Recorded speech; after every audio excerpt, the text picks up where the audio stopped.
Go big, save big at the new Big Lots. Gotta go big if you want it, will you flaunt it? Big new look, big name brands, big deals on everything for your home. It just might surprise you. Gotta go big if you want it, gotta go big. The new Big Lots. You just gotta go. I'm so pleased to be here with Bruce Thorn, the CEO of Big Lots. Bruce, welcome. Thank you, Liz. First off, let me congratulate you. You've been at Big Lots for about 2.5 years. Can you tell me a little bit about your journey here? What brought you to Big Lots? I've known Big Lots my whole life. In fact, I was born in Ohio the same year Big Lots was born in Ohio. What's more is Big Lots was and still is my mom's favorite store. She used to take me when I was a kid shopping at the local Big Lots. She was all about making our lives better. And we didn't have a lot back then, but Big Lots helped her make the dollar holler, if you will. And she always was ready at home, basically celebrating our lives, our birthdays, and friends all the time. So when I got the call to be CEO at Big Lots and moved back to Ohio, I jumped on it. It's great that you are an advocate for the brand even before becoming the CEO. So what were your strategic priorities for the business sort of pre-COVID? Because you've been there for 2.5 years and you've been doing some big things to evolve the business, correct? That's right. When I joined Big Lots late in 2018, the company had seen about 10 plus years of nominal growth in a marketplace that was growing 3 to 5% per year. So we were donating market share to our competitors, and that had to stop. The big priority for Big Lots was to get back on a growth path, both from a company mindset and a better understanding of where we had the right to play and how we could win.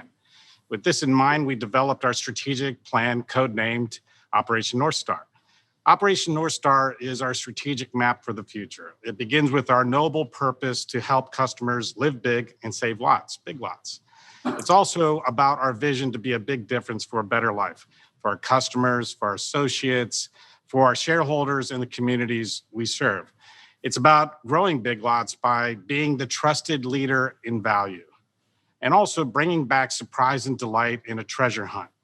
It's about making it easier to shop with more stores and online services and owning life's occasions with an incredibly affordable and valuable assortment of products and services that make every house a comfortable and cozy home. We started this early in 2019, which placed us in a great position to help our customers as an essential neighborhood retailer when COVID-19 hit in spring of 2020.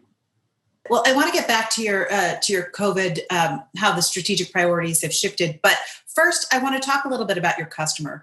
I believe you call her Jennifer. What does she come to Big Lots for? Why are you important to her? Well, first off, calling our customer Jennifer is something I inherited. A fun fact is that Jennifer at the time was the most popular name in our database, so we affectionately call our customer Jennifer. She's at the center of everything we do. We know a lot about her and have built our brand around the things that she expects from Big Lots. She's at the heart of America's middle class. She seeks exceptional value on everything for her home. She loves our assortment of surprising products. These products make her smile, whether it's a 1-pound gummy bear in our store or a sectional sofa from Broyhill. She knows we're going to surprise her in every aisle. So fast forward to when COVID hits. As an essential retailer, you were one of the few retailers allowed to remain open, which was obviously a huge opportunity. But what were some of the immediate needs and challenges for the business? And how did you make sure that associates and customers remained safe as you remained open? Yeah, it's been a terrible roller coaster ride since COVID hit in spring of 2020. I'd say the first and foremost, we needed to keep our associates safe and keep our stores running.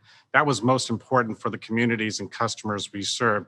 So the first thing we did is we made sure we followed the CDC and the WHO protocols to a T.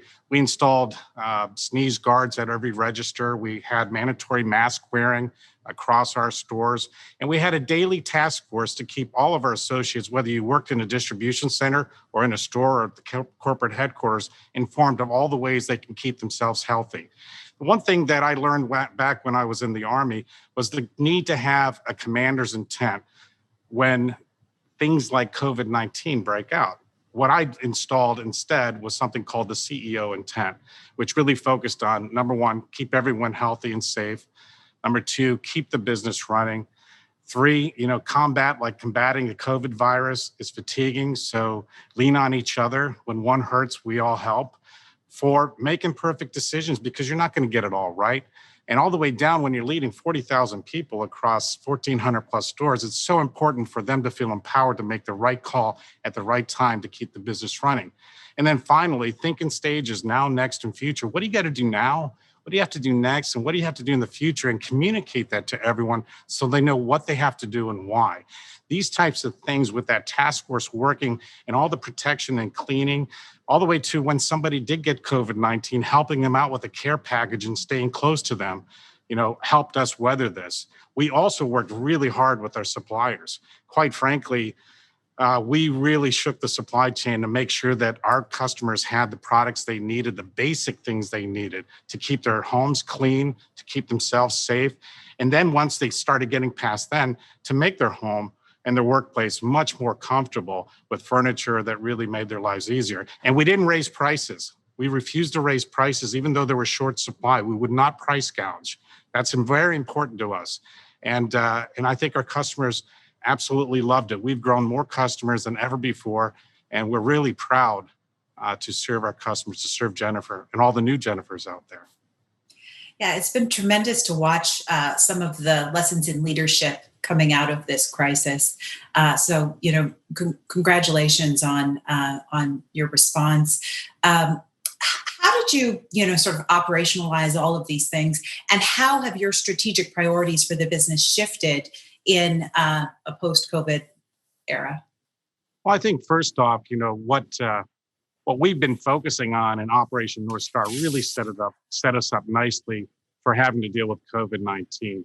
We knew that we had to be more accessible to our customer base. So relocating our stores to where our customer was important. We continued to do that. Adding new stores is something that we're focused on, the convenience of more stores. We had the opportunity to expand, and we've been leaning into that as well. But maybe most importantly for COVID-19 was the work that we did with our omnichannel efforts, our ecommerce, if you will. We quickly, when COVID-19 hit, we quickly set up a scrappy curbside pickup. So you could buy online, pick up in store, and do curbside pickup. We also then followed that up very quickly with launching Instacart. So anything that can fit in the back of a sedan could get delivered same day to our customers. We followed that up quickly with a delivery service called Pick Up Now, where now the Broyhill sectional can be delivered to your house same day. And now we've offered also in 47 hubs across the United States a 2-day delivery, which is extremely affordable. These types of things, along with our easy leasing program and Big Lots credit card, all available online, made shopping for Jennifer very convenient and safe. And she has really, really enjoyed those services. Scrappy is a great way to describe it. I think it's as I go back to, interesting to watch leadership in this moment. It's interesting to me how scrappy large organizations have been able to be when needed. So, you talked a little bit about how your strategic priorities changed in the near term. What about the longer term? Has this changed any allocation of resources or your long-term thinking about the business? Well, I think we can all say we've learned a lot about how effective we can be in a work from home type of environment. Thank God for Microsoft Teams and Zoom, just like this right now. We've really learned that given these times, we can be quite effective in managing that. So that has obvious implications on how we're going to run the business going forward, especially in the headquarters. For example, I think that we will continue to have a work from home, or at least a more balanced work from home lifestyle once we get past COVID-19. That's the first thing. And we expect to be very productive like we have been in that regard. Also think that, people, given that working from home and staying at home more, they expect to have a more cozy and comfortable home. So we're leaning into our strategies, into our assortment that provide that. Whether it's our Broyhill line that continuously upgrades that Jennifer's home in terms of an outdoor living space or a new desk or a new place to watch television.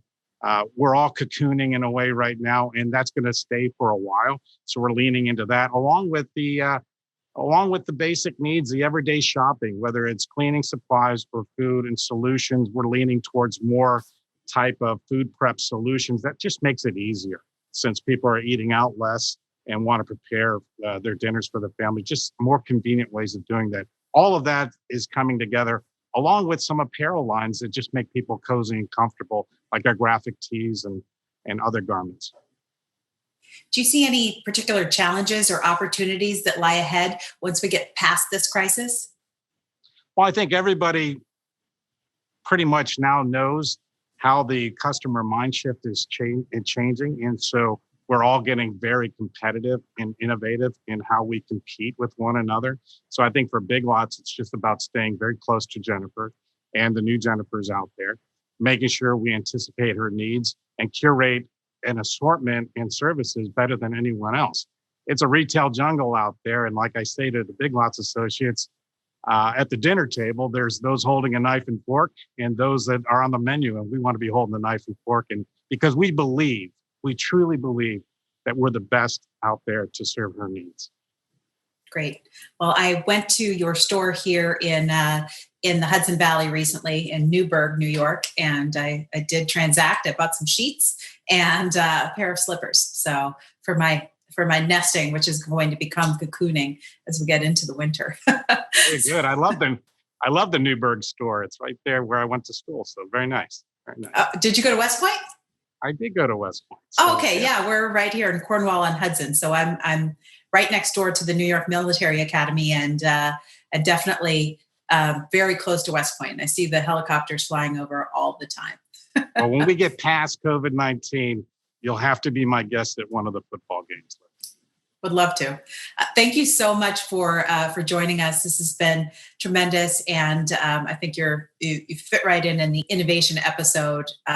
Once again, congrats on all your success. Thanks, Liz. I appreciate you too.